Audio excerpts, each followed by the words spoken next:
అప్పుల బాధలు వెంటాడుతున్నాయా? అయితే 6 JVR వారి జాతిరత్నాలు ధరించండి. తినడం అనేది ఎక్కువైపోవడం వల్ల ఈ ప్రాబ్లమ్స్ వస్తాయి ఆ. అంటున్నారా? ఓకే. అయితే ఇవన్నీ తినొద్దు. ఇవన్నీ జర కంట్రోల్లో పెట్టుకోవాలి. మనకి ఏది షుగర్ వ్యాధికి మంచిది, ఏది షుగర్ వ్యాధికి మంచిది కాదు అనేసి మనం మర్చిపోవద్దు, ఎప్పటికీ మర్చిపోవద్దు. మళ్ళా ఇంకోటి నేను చెప్తాను మీకు, మీరు కూడా వింటే ఆశ్చర్యపోతారు. మామిడి పండు ఉంటుంది కదా, అవును, సమ్మర్లో బాగా వచ్చేది అది. మామిడి పండు గ్లైసిమిక్ ఇండెక్స్ రైస్ కన్నా తక్కువ ఉంటుంది. అంటే Okay. దాని అర్థం ఏంటి అంటే, మీరు రైస్ తింటే మీ షుగర్ ఎంత పెరుగుతుంది, మామిడి పండు తింటే అంతా పెరగదు, కొద్దిగా పెరుగుతుంది. అవునా? కానీ మామిడి పండు తినద్దు అంటారుగా మరి. అదే కదా. అంటే ఎందుకు చెప్తారంటే దానికి కూడా ఒకటి ఉంది. మ్యాంగోస్ మా ఊరికెళ్ళి మా తోటకెళ్ళి వచ్చినాయి, ఉమ్. ఒకటి తింటారు, ఇంకోటి మళ్ళీ ఒకటి తింటారు, మళ్ళీ బా అయిపోతుంది సమ్మర్ సీజన్, ఇంకా 15 days ఇంకోటి తింటారు. సో అది రైస్ తినొద్దు. తింటే ఇంత తింటే ఏం కాదు. మనకు బిర్యానీ ఫ్యామిలీ ప్యాక్ 2 ఖతం చేస్తారు, అది 6 ఉంటుంది. ఓవర్ ఈటింగ్ మన బ్లడ్లోనే ఉంది. చిన్నప్పుడే పిల్లోనికి మన పొట్ట ఇంతే ఉంటుంది సైజ్, ఉమ్. వాడికి ఇంత పెడతాం మనం. ఏ తిను తిను తిను, డోరేమన్ చూడు చూడు ఎట్లా చేస్తుంటారో, తిను తిను అనేసి ఆ బోల్ మొత్తం అమ్మ పొట్ట అమ్మ నొస్తుందా, తిను తిను తిను తిను. చిన్నప్పటి నుంచే మనకు అలవాటు ఉంటుంది ఓవర్ ఈటింగ్కి. ఉమ్. అయితే అందుకే మ్యాంగో తోటి అంతా పెరగదు, కానీ లిమిట్లో తినాలి. ఉమ్. మళ్ళీ మ్యాంగో తింటే దాంతో ఆపేసేయాలి, మళ్ళీ ఫస్ట్ డెజర్ట్ లాగా లాస్ట్లో తినదు. మళ్ళీ ఇంకా కొందరు ఏం చేస్తారు, అరే బేనిషాన్ తెచ్చినాం, మ్యాంగో కట్ చేసుకున్నాం, జర్రా సప్పగుంది, చక్కెర వేద్దాం దాని మీద అనేసి మంచిగా స్ప్రింకల్ చేస్తారు చక్కెర. అవును. అరే నాకు షుగర్ ఉంది, చక్కెర వాడొద్దు, బెల్లం పౌడర్ వేయరా అనేసి మళ్ళీ బెల్లం పౌడర్ వేస్తారు దాని మీద. మళ్ళీ అది కాకుండా మిల్క్ షేక్ తయారు చేసుకుందాం దీంతో, ఆల్టర్నేటివ్ సోర్సెస్ ఏమున్నాయో దాన్ని ఆ. యూటిలైజ్ చేయడానికి అని. అది చెయ్యొద్దు. న్యాచురల్ లాగా తినాలి. ఉమ్. అట్లా ఇవి మనం పాటించాలి. హైడ్రేటెడ్ ఉండాలి మనిషి. ఇప్పుడు హైడ్రేటెడ్, ఈ వీడియో ఇప్పుడు ఎట్లయిపోయిందంటే రోడ్ల మీద నడుచుకుంటూ పోతారు, ఉమ్. రీళ్ళు నడుస్తూనే ఉంటాయి ఫోన్లో.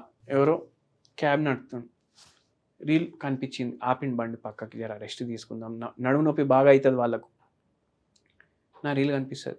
అరే హైడ్రేటెడ్ ఉండాలి, లిక్విడ్లు ఎక్కువ తీసుకోవాలి, సీదా కిరాణా షాప్ కనిపిస్తుంది. వెళ్ళి drink అరే చేసుకుంటే. కోకోకోలా తొందరగా దాహం వేస్తుంది.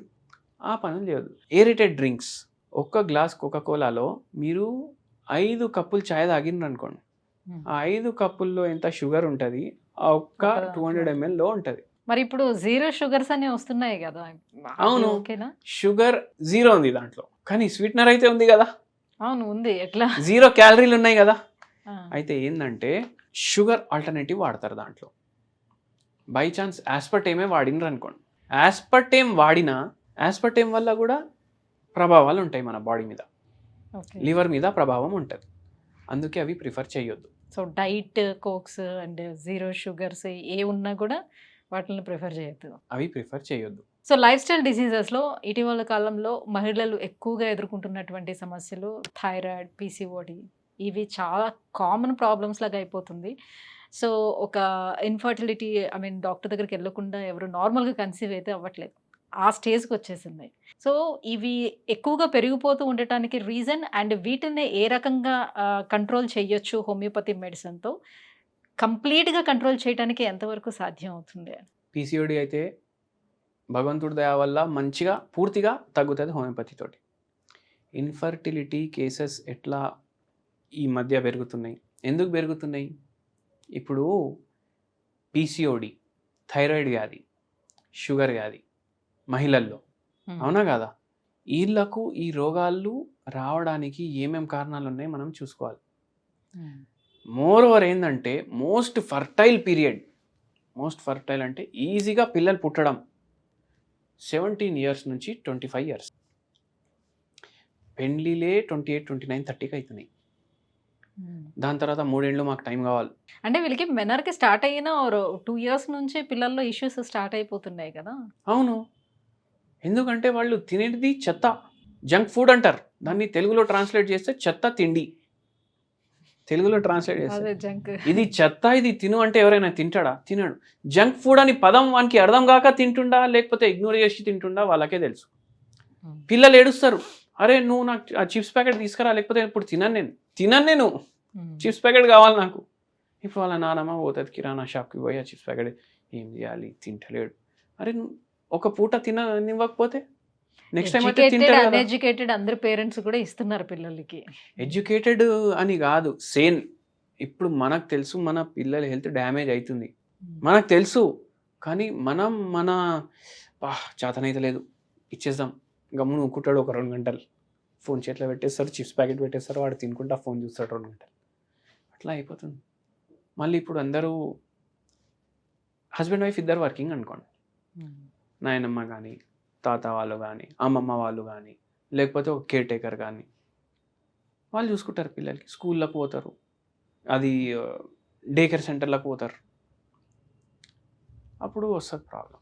అయితే ఏంటంటే చిన్నప్పటి నుంచి మనం హెల్దీ ఫుడ్ ఇస్తే, వాళ్ళకి ఫిజికల్ యాక్టివిటీ ఇస్తే వాళ్ళకు ఆ ప్రాబ్లంలు వస్తాయా? రావు. ఎన్ని స్కూళ్ళకు ఇప్పుడు ప్లే గ్రౌండ్లు ఉన్నాయి, మైండ్ పెరిగేటట్టు బాడీ కూడా పెరగాలి, ఓవరాల్ డెవలప్మెంటే ఉండలేదు. మన టైంలో కూడా ఐఐటీలు ఉండే, మన టైంలో కూడా మెడికల్ కాలేజీలు ఉండే, అవునా కదా?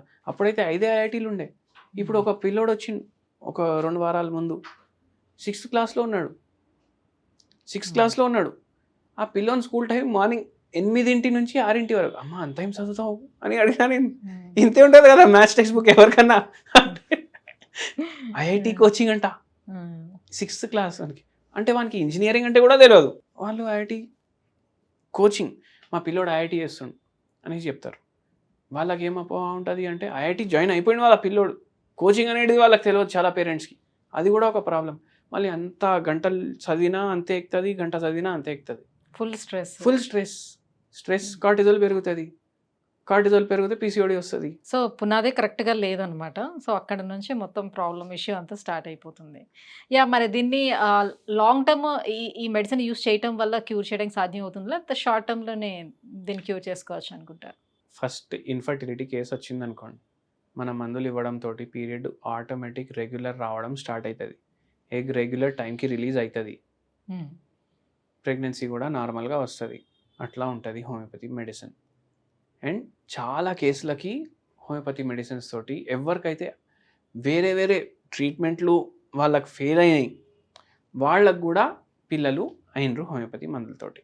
డైరెక్ట్గా ఇప్పుడు పేషెంట్ వచ్చి మిమ్మల్ని అప్రోచ్ అయ్యి వాళ్ళ ప్రాబ్లం అంతా చెప్పి చేస్తేనే మీరు మందులు ఇవ్వగలుగుతారా, లేకపోతే ఆన్లైన్ కన్సల్టేషన్ ద్వారా కూడా చేయొచ్చు అంటారు? నేనే కాదు, ఏ డాక్టర్ అన్నా ఇదే ప్రిఫర్ చేస్తారు, పేషెంట్ రావాలి. ఎందుకంటే ఇప్పుడు మన సైడ్ నుంచి ఎక్కడ ఇది ఉండొద్దు, ఫిజికల్ ఎగ్జామినేషన్ కూడా చేస్తాము, పూర్తిగా కేసు కూడా తీసుకుంటాము, అన్నీ క్లియర్ అర్థం అవుతాయి. అంటే వేరే దేశాల్లో ఉండేవాళ్ళు ఎవరైనా ఎప్పుడైనా ఇక్కడికి వచ్చేటప్పుడు మిమ్మల్ని అప్రోచ్ అయ్యేటప్పుడు కంప్లీట్గా ఒక 1 yearకి అట్లా సరిపడేట్టు మెడిసిన్స్ తీసుకెళ్ళడానికి సాధ్యం అవుతుందా? అవును, అవుతుంది. ఆన్లైన్లో మనకి టచ్లో ఉంటే 6 నెలలకి ఒకసారి మనం మెడిసిన్ ఇస్తాము, ఎందుకంటే ఎవ్రీ 6 నెలలకి మనం రివ్యూ చేస్తాము, మళ్ళీ వాళ్ళకు మెడిసిన్ కూడా పంపిస్తాము అయిపోయినాం. అప్పుడు ఎవరైనా పేషెంట్కి హోమియోపతి పనిచేయని సందర్భం ఏదైనా ఉంటుందా? పేషెంట్ ఓపిక పట్టాలి, ఖచ్చితంగా హోమియోపతి మెడిసిన్ పనిచేస్తుంది. హోమియోపతి మెడిసిన్లో ఉన్న బెనిఫిట్స్ అసలు హోమియోపతి డాక్టర్కి కూడా ఒక్కొక్కసారి అర్థం కావు. ఈ రోగం ఇంత తొందరగా తగ్గుతుంది అనేసి డాక్టర్ కూడా ఊహించుకోరు, అట్లా ఉంటుంది. ఇప్పుడు మెయిన్ ప్రాబ్లం ఏమవుతుంది నేను చెప్తాను మీకు. బీపీ పేషెంట్ ఉన్నారు, మన దగ్గర వస్తారు, 190/120 ఉంటుంది బీపీ. మనం చెప్తాం డైలీ ఒక అరగంట వాకింగ్ చేయండి, టైంకి పడుకోండి, మందులు వాడండి, వాకింగ్ కుదరదు, ఆల్కహాల్ తాగకండి, రోజు కంపల్సరీ కావాలి, లేకపోతే నిద్ర రాదు. సో ఫస్ట్ ఆఫ్ ఆల్ పేషెంట్కి బాగా పేషెన్స్ అనేది ఉంటే ఇందులో మంచి రిజల్ట్స్ కూడా ఉంటాయని అంటే డాక్టర్ చెప్పింది కూడా వినాలి. Right, thank you so much. So మొత్తానికి హోమియోపతి అంటే ఏంటి దగ్గర నుంచి మొదలు పెడితే సో ఏ జబ్బులను కూడా క్యూర్ చేయగలుగుతుంది, ఎలా ఏంటి అని ఇంత వివరంగా తెలియజేసినందుకు thank you so much. Thank you madam.